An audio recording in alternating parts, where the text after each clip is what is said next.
After Pope Leo was elected, any number of times people would ask me what I thought of Pope Leo. I was always a bit befuddled by the question. I mean, who cares what I think?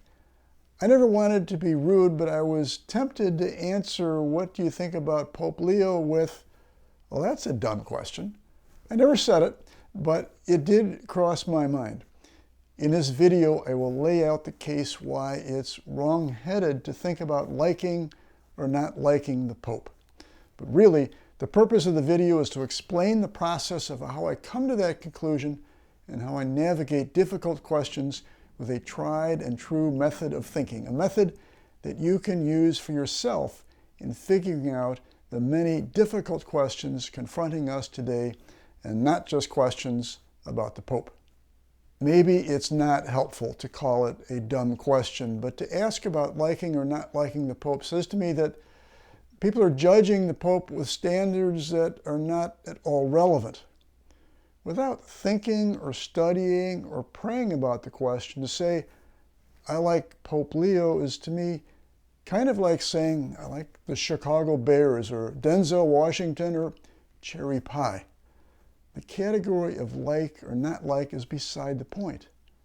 Instead of like or not like, a very imprecise measure, I think it's much more helpful to take a step back and really analyze what we are talking about. We have to gather all the evidence that tells us what the situation or question is about. And only after looking at the evidence, all the facts, only then can we move to judging or thinking. And only after we see and judge, only then do we move to do something or form an opinion. This video is an opportunity to use a compelling method of theological reflection. And theological reflection is a way to carefully, thoughtfully, and prayerfully approach some question or resolve some difficulty. Now, a few years back, I did another video on a different style of theological reflection. It's one from Canadian Jesuit Father Bernard Lonergan, and a link to that is in the description below. After you watch this video, take a look at that Lonergan video to compare those two methods. And aside from those two, there are other methods out there. There's a method that I like from two writers, Patricia Killen and John DeBeer, and we can call it the Killen-DeBeer method.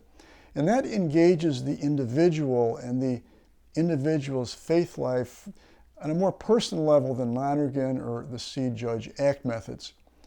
There are others even beyond that, but as an overview, it can be said that all these methods of theological reflection want to integrate and combine experience, faith, and discernment. They're a way of thinking, praying, and deciding what to do. Now, I want to recommend the See, Judge, Act method for two very practical reasons. First, because it can be described with only 3 words, and thus it's really easy to remember. And secondly, if we apply the steps with great patience, more about that later, but with great patience, it's very easy to use. So that first step, see. The first step is to observe the real condition and gather all the facts. The second step, to judge, is to shine the light of the gospel, or scripture, Christian values, Christian teaching, church teachings, tradition, and reason to illuminate what it is that we see.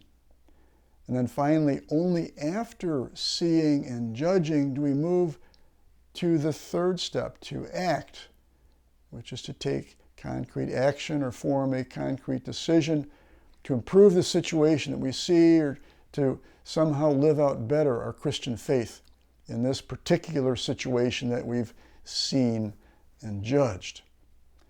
And it's to be noted that this See, Judge, Act process, coming to us from the middle of the 20th century, is an opportunity that empowers the laity.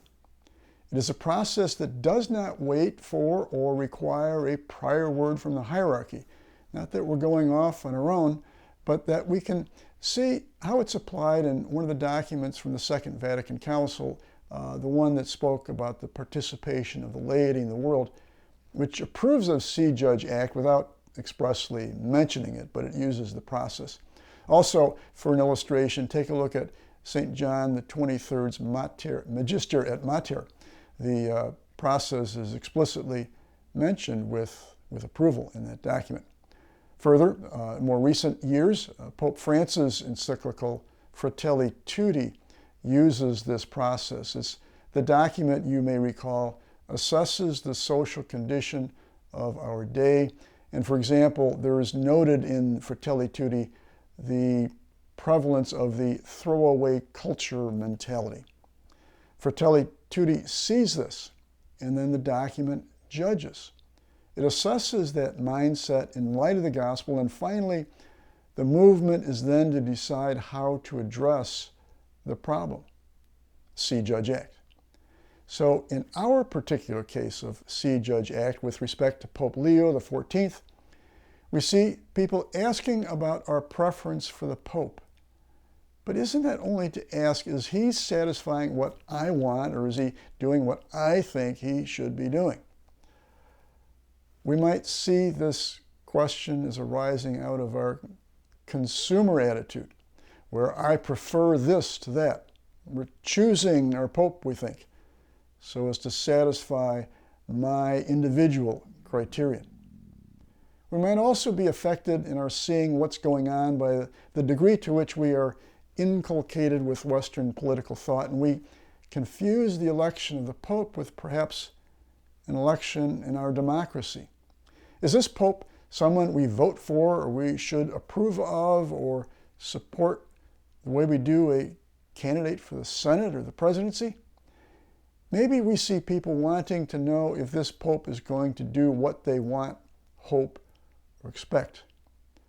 We've done a tour of the See step with all of that, and now we move to the Judge step. Here we can ask whether our popularity poll has any relationship to the Pope. In the Judge step, we apply what the theology is, what our faith teaches us. In the Judge step, we want to apply some external guide or measure beyond my simple preferences, what I want. For example, we can ask what Scripture would say. Here we can think of Jesus' relationship with Peter the Apostle and the challenge of leadership that Peter took on. Further, we would look to our 2,000-year tradition and see the mantle of leadership passed on from Peter to his successors to our present Pope Leo XIV. We could look to the Catechism, and particularly all the references supporting the pronouncements of the various paragraphs in the Catechism, so as to fill out what the Pope is, who he is, what his role is. We see in the Catechism the teaching that the Pope is the perpetual and visible source of unity in the Church. We see that the Pope's teaching requires religious respect and obedience, and we don't blithely choose to accept or reject this.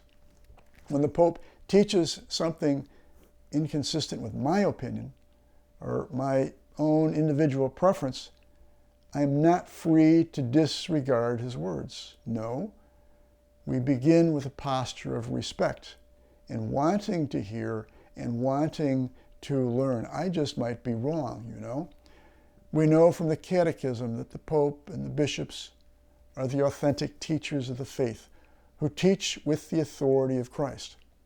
The Pope, elected by the cardinals, is the one who serves the Church in her tradition.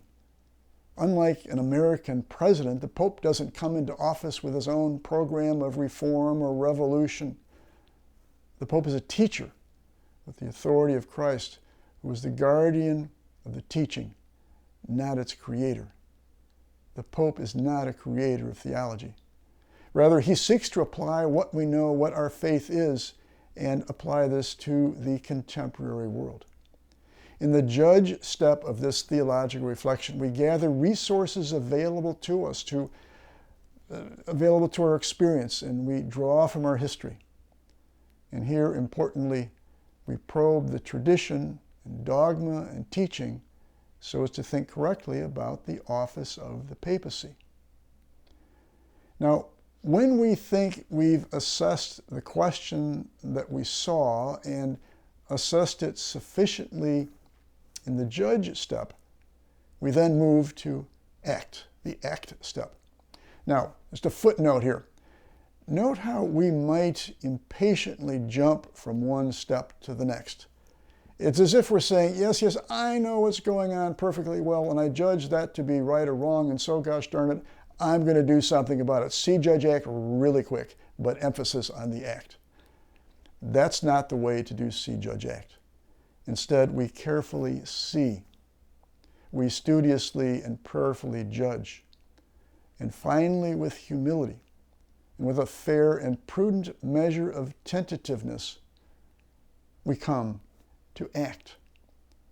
Knowing what our question about the Pope is and knowing who he is, what his job description is, what do? We are not fruitfully engaged in a popularity poll, nor do we agitate pro or con for support or opposition as if we were campaigning for an elected official. So, see, judge, act. What to do, how to act. Well, rather than troubling the world or wasting time by participating in a popularity contest, see, judge, act moves me to a conclusion that the appropriate next step here is to pray for the Pope, to listen to him, to read what he has written, and if I don't understand, I need to try to dive deeper. It may be that the Pope is simply emphasizing something that I don't think is paramount. He might be silent on a topic I find vital. Even so, our faith tells us that we are obliged to give him respect and seek to know why he says what he says. Use the tool of see, judge, act for other controversies or questions like, how much should I donate to the church? What is tithing? Which political party should I support? What is the meaning of being pro-life? Is capital punishment appropriate in a particular case? Is it ever justified? See, judge, act, so that you know what is going on, so that you can assess it with our faith and experience, and so that you might know how God is calling you to do, be, or think something. See, judge, act. So, do I like Pope Leo? Absolutely. But you shouldn't care.